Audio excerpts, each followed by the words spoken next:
Shalom. First and foremost, I want to say all praise to Yahweh, Ba'ashem, Yahweh Shah.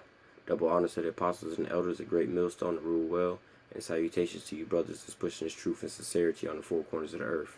Alright, today I want to get into this quick little lesson about the so-called Great American Eclipse, which is to take place August 21st, 2017, which the apostles did a quick breakdown on this this lesson, or on this event. But also, I'm not sure if you brothers know or not, but there's going to be another one on April 8th, 2024. Lord willing that we're not here in that time. But I thought it was an interesting thing that if you look at these two eclipses on a map, you know, in the passage they're supposed to take. First of all, the first eclipse, the one that's coming up on August 21st, is going to be seen basically only over America. Both of these eclipses are only going to be seen over only America. Okay.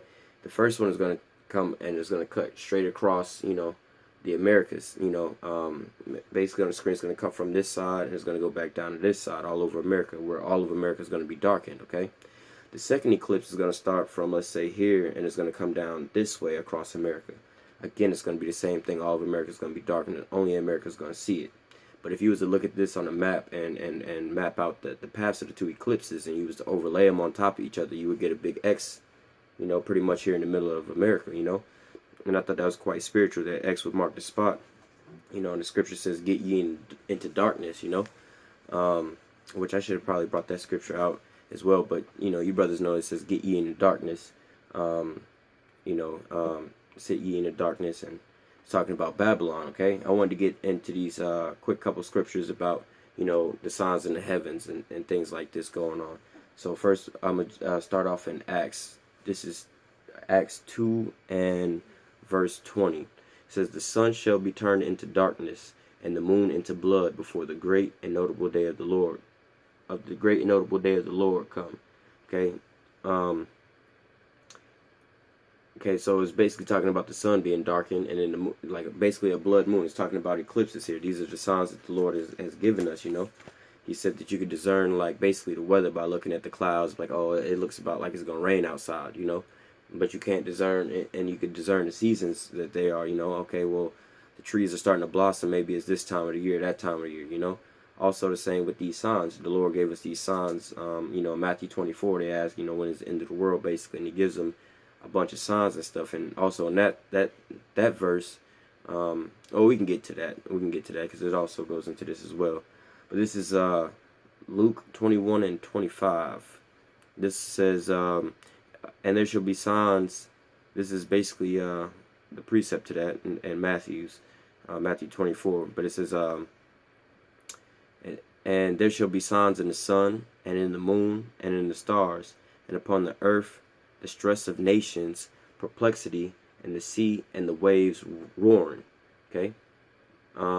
So basically, you know, we're in that time right now. You know, you got, you know, the stress of nations. All the nations are pretty much has problems, whether it be economical, whether it be so-called natural disasters, or war, or plagues, or pestilence going on, you know.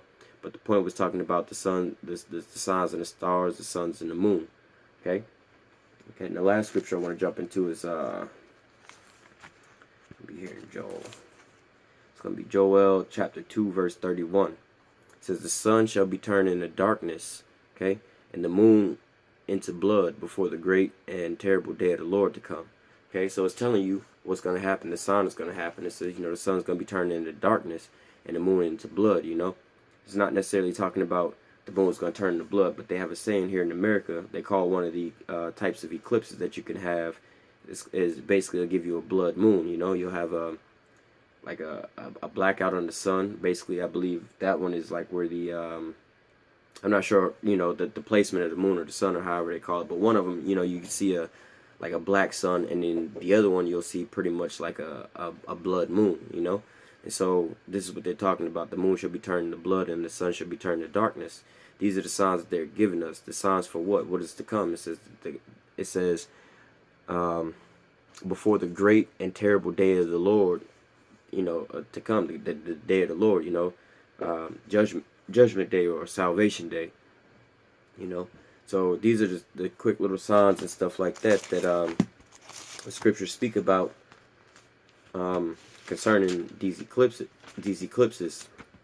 And I found it kind of ironic that here over Babylon, they had one of the greatest signs. We have our own eclipse called the Great American Eclipse, which is, I believe, maybe the second time in all of history that this has happened over America.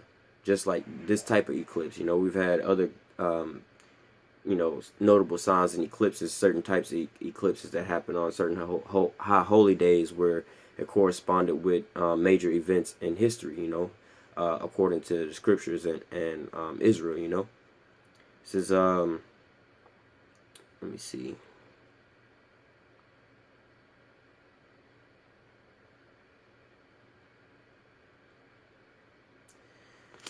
Um,